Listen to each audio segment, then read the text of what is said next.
Welcome to the bold analysis. Yesterday on Sunday, I could not produce any video because I decided to attend the Mashujaa Memorial Festival in Uhuru Park, and I came back very late. And there were reasons why I really wanted to go and feel, because sometimes I like, you come off the armchair and really just get to the ground to have the real feel. And I can tell you something to start with here. The decision by the team that organized the Sabasaba, that memorial festival, on the day of Sabasaba was very strategic.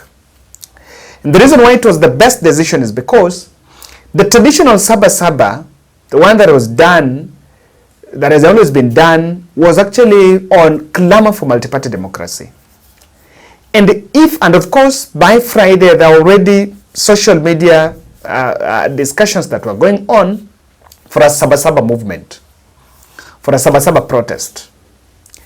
And the decision to organize the festival to remember those who died was the best, because it's actually what stopped the politicians, the allied politicians, from hijacking the movement. Let me tell you, I've had a privilege of speaking with some few decision makers around the digital activists. And the digital activists will tell you that politicians across the political divide are trying everything possible to associate with the movement. And if they would have organized that festival, you would have seen something different. The allied politicians would have hijacked it in pretext of doing the other Sabasaba, and then they infiltrate the Gen Z. And so it was the best thing. And when I arrived there, I was in town around 11, if I'm not wrong. Things were normal. And there is one thing I wanted to see. Are there people that are being ferried to town? It was not there. In fact, just look at this story, because when this journalist, this TV47 was actually doing this story, I was actually standing behind his camera person, and this is what he was saying. Nominational service will later culminate with a procession to Uhuru Park Gardens, rather Uhuru Park itself, where it is being called Shujaa's Memorial Concert to honor the Kenyans who were killed during the protests. That is just how the CBD looks like, Moigi and our viewers, because we're just waiting to see what is going to happen. No much activity yet, but the group of young people have gathered just minding their own business, but as is the norm, as you will know, is that these protests have taken quite a different form, especially in the manner of implementation and the manner of passing the message. The city looks clean and clear. These are some of the parts that have been a sea of humanity, especially in the last fortnight, as demonstrators, youth, young people, Gen Z have chosen to air their messages. You can see that group of young people who are, going about their business, some dances over there, some street photography going on, groups here and there, just about right here in along Kenyatta Avenue. I did tell you that earlier on, a police truck bearing a contingent of GSU officers passed us to be able to, just hold patrol and just ensure that the security situation is quite monitored. Remember, there has been each side, especially the government, maintaining its stand regarding this protest, and also the young people, the Gen Z, also maintaining that they will still continue to mark this day. Now, there will be that concert. It was scheduled to start from 12 noon to 7 p.m. and the entry is actually free. So this was Steve 47. So this was the situation in town around that 11. But then I made some very critical observations I want us to look at here. Two things stood out. And the first one is the massive crowd. Now, if you look at this video, this crowd is huge. I know most of us have been talking about it. People came in their numbers, and you will read the mood. Even by the time the names of those who died, those who were killed and abducted and injured during the protests were named, you could feel the mood of the people feeling remorseful of what had happened. And in fact, the Uhuru Park Festival, according to me, has actually exposed the Kenya Kwanza administration very well. One of the things I always wanted to pay attention to is to look into what would happen after, because where were they going to do and what would really happen? And believe me, we need to agree that those who normally, the goons that are experienced, the goons that come to infiltrate the protest are normally hired goons. The number in Uhuru Park was very huge. Immediately the festival ended, we had to take our way through town. Did you hear any incident of looting? No. No shop was looted. In fact, some shops in town were even operating, even at around 7 p.m. There was no looting. You didn't see, police did not, and I think around the city hall, the Parliament Road, you could see the attendees, the young people, actually sharing pleasantries with the police. Sharing pleasantries with the police until even the OCS, combating OCS, ordered the GSU not to interfere, and he just told them to walk and head to town, to go back home. So people went, and immediately even they left CBD. Now they were taking different exit routes, Jogo Road, Thika Road, Waiyaki, and Ngong Road, and Mombasa Road. People just dispersed, and you did not hear any incident of anyone mugged, any shop broken into. So it confirms what we normally say here, that those who loot are normally organized protesters. So I like that crowd. And you will also remember, this is not a hired crowd by politicians. That is an organic crowd. There are no buses that were ferrying people to town. If that would have been a political rally, you've seen people being ferried from these slums, buses hired to take people to town. There are no buses ferrying people. These are people that came with public means. Others had, actually others crowd pulled. They crowd pull, they hire a cab, they come. They take Uber, they go. By the way, the Uber guys, they're all there. But you also explain to me. But the last time we had such a crowd was in 2017, the last campaign rally of Raila Odinga. This photo here, this is the famous photo. This is the NASA campaign in 2017. It was clamor for change. That is the last time we had such a crowd, because I was in Uhuru Park on 17th, 2017 during that rally, this rally. And so when I saw that is what crossed my mind. Zinafanana. And you will realize something. That crowd was very, very organic. How ni watu wamelipa pesa yao? They paid their own money. And it also confirms there is a clique of fellows who say that those who are in protest are just cool kids. Can cool kids fill Uhuru Park? The answer is no. So that movement, if someone sits down to analyze the crowd, you will arrive at a conclusion that the Gen Z movement is very organic. And any attempt to look for a leader here who is behind it is just someone who is avoiding the truth. But that movement is very organic. The second thing is the choice of music, the theme songs. And allow me to play this sound bite from Citizen.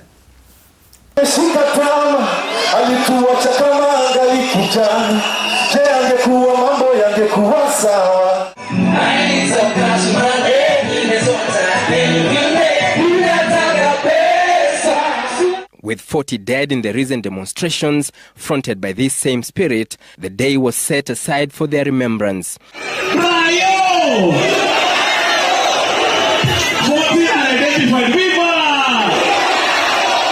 Artists took turns on stage, belting out praises for their departed and firing up the youthful audience to fight on.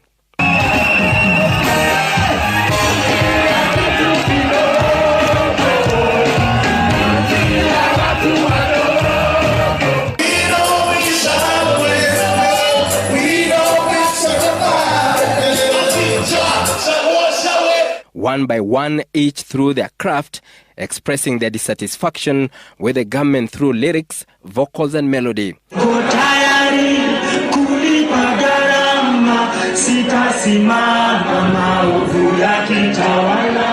From patriotic songs, they described the sad state of affairs in the country thus far, calling the nation to an introspection.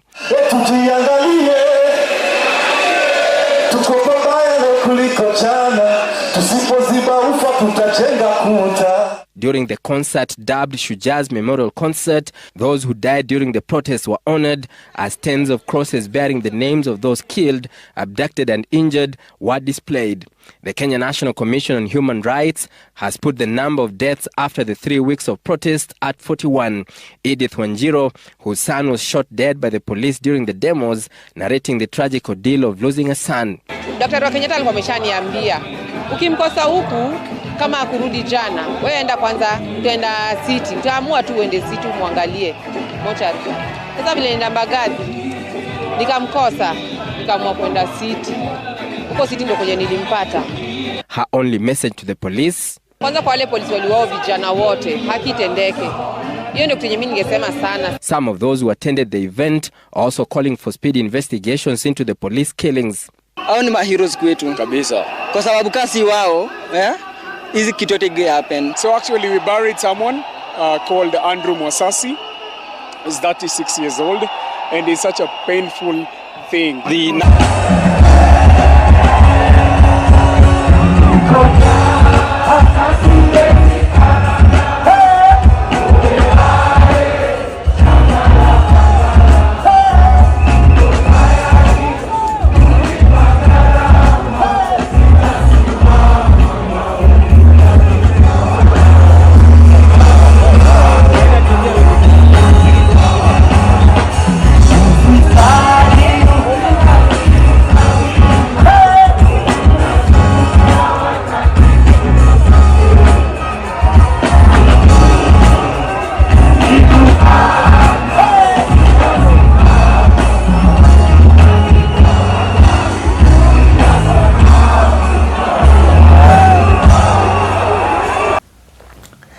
The theme songs are very critical, and it's the messages were reminding people of, we are not in a good place, continue fighting.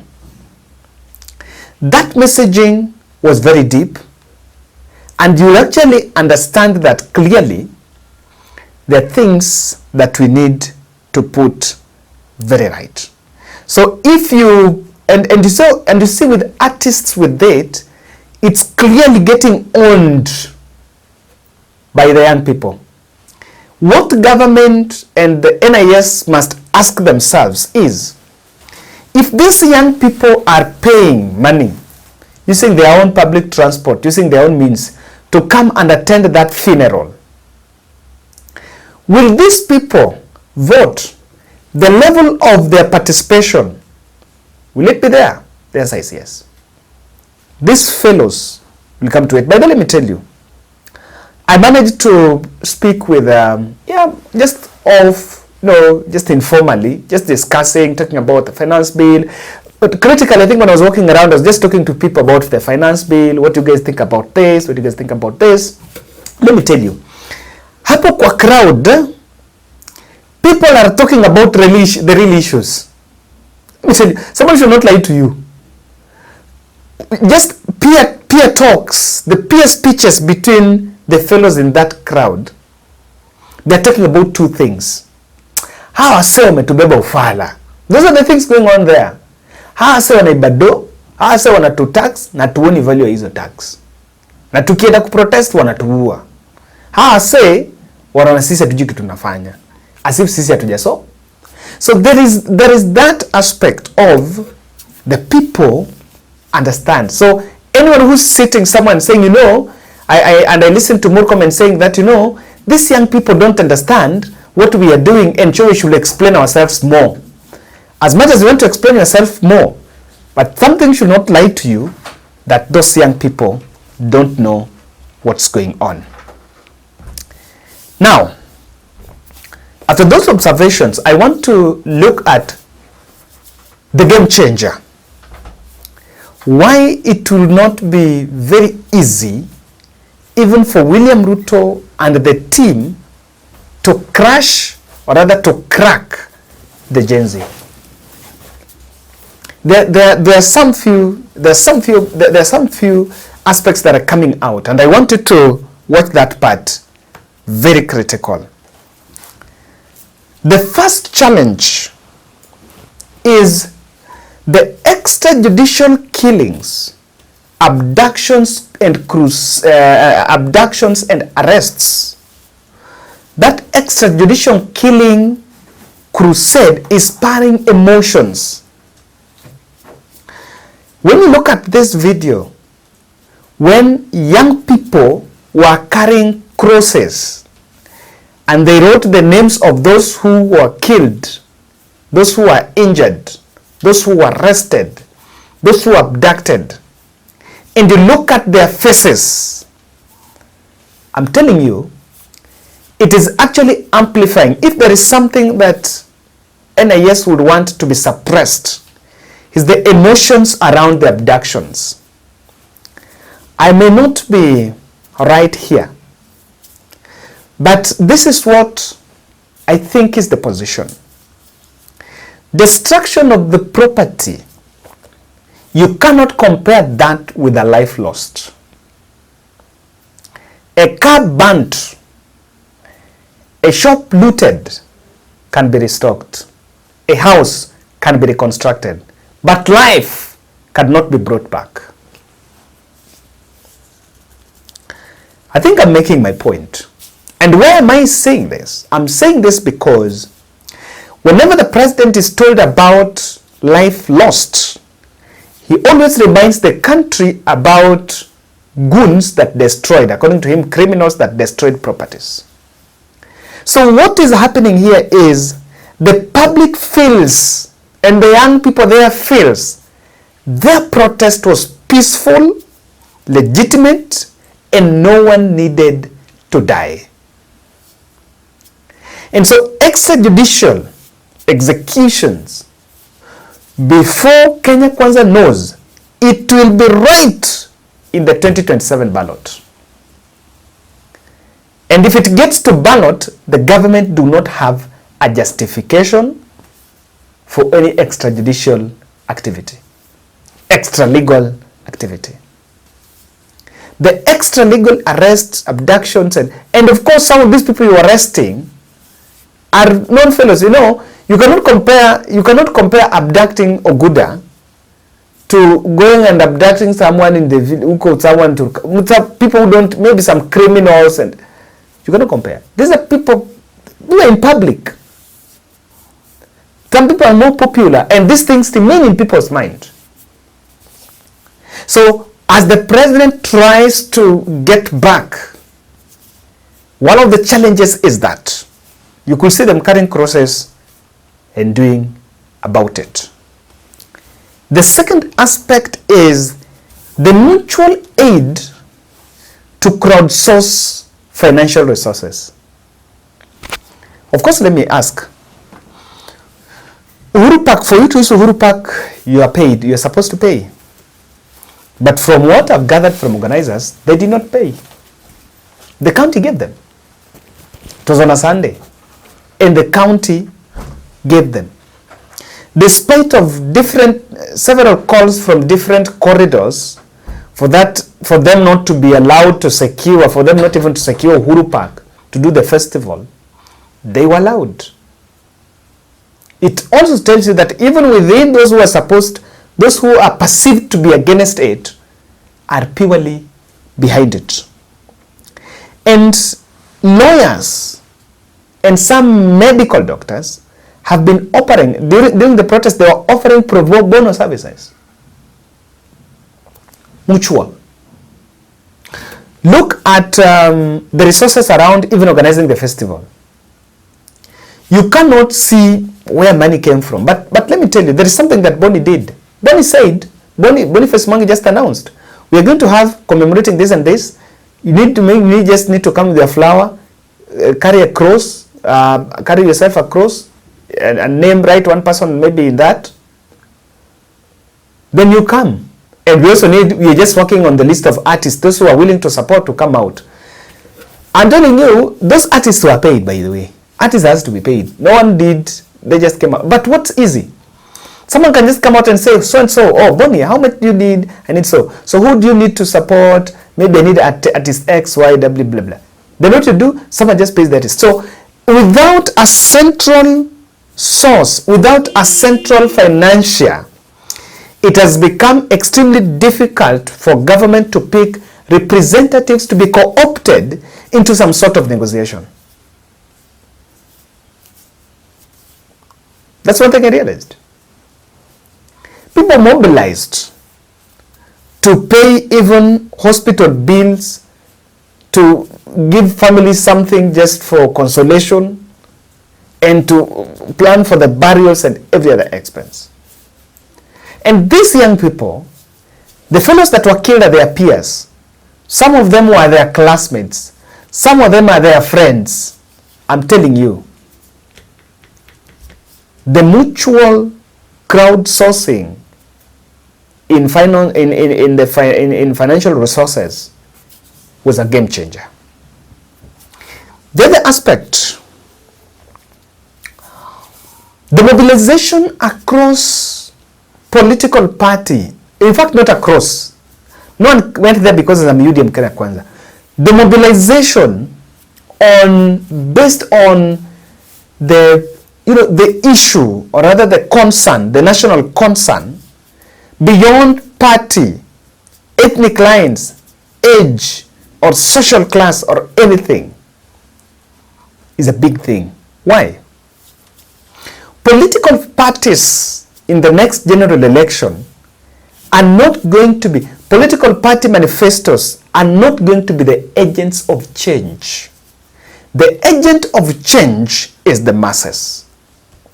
I think for quite so long, our politics have been centered around political parties. These are parties that are owned by people, by political elites, that use it to mobilize people in groupings, and then you can run populist agenda like the hustler, and then whip people into some one critical thinking line, into some pedestrian thinking line, and you get your way to power. So the age of walking your way and talking your way or lying your way to power through political party, that age is gone. It is the age of going to Uhuru Park, calling people and talking to such a crowd, without paying people, without hiring people to go and attend, giving people your t-shirts printed with your merchandise and all that. No. The buildings of political parties as the agent, because they have failed. Kenya Kwanza was elected on the party line. Yeah, some people voted because I'm voting UDA. But that age is gone. Now the other second thing, or not the other thing, this is the other last thing, the other last issue that is now making it difficult for Kenya Kwanza even to address this, and these observations I'm making from Uhuru Park. The trust deficit between the young people and the sitting government. Let me explain something that I've had here for quite so long. I've had the Kenya Kwanza team saying the Gen Z protests was hijacked by people that wanted to plan anarchy. And that is why we came from finance bill to Ruto must go. I don't know whether they are deliberately ignoring the real meaning or they're just twisting it. The Ruto must go does not mean that these young people have guns and weapons to throw out government. Government cannot be thrown out through handkerchiefs, by handkerchiefs and carrying flags. What these young people are saying by saying Ruto must go only mean we don't trust you. It's a trust deficit. And oh my goodness, someone should explain this to President and the team. And if NIS is watching this should be shared. The Ruto must go, it's not true. That it means that there is some anarchy. What was, and then you need to ask yourself, must go going where and when? The young people are not saying, they're not saying we are taking you out tomorrow, or we are taking you out so that, who doesn't know that if Ruto is not, then it is Rigathi? Do they want Rigathi either? No. What the president and the team must understand, the Ruto must go chant is not anarchy. It is a message that you just need to sit up and understand what they are saying. We don't trust you. And what you need to do is to work so that Ruto must go can change to Ruto should remain. That's it. But if you continue holding that line of, there are some people that were planning anarchy, so you want to start arresting and prosecuting, forget about that nonsense. I think it's just out of touch with the real thing. Ladies and gentlemen, that's my take. And we have the lessons. If people were in town in those numbers, and we came back home, for the first time I was there, we came back home peacefully. No, our cars were not stoned, no shop was looted, no one was killed, no protester killed the other person, no, even no police was injured, then there are lessons we need to grasp. That if we don't meddle with the protest, then protesters will just be peaceful. Thank you.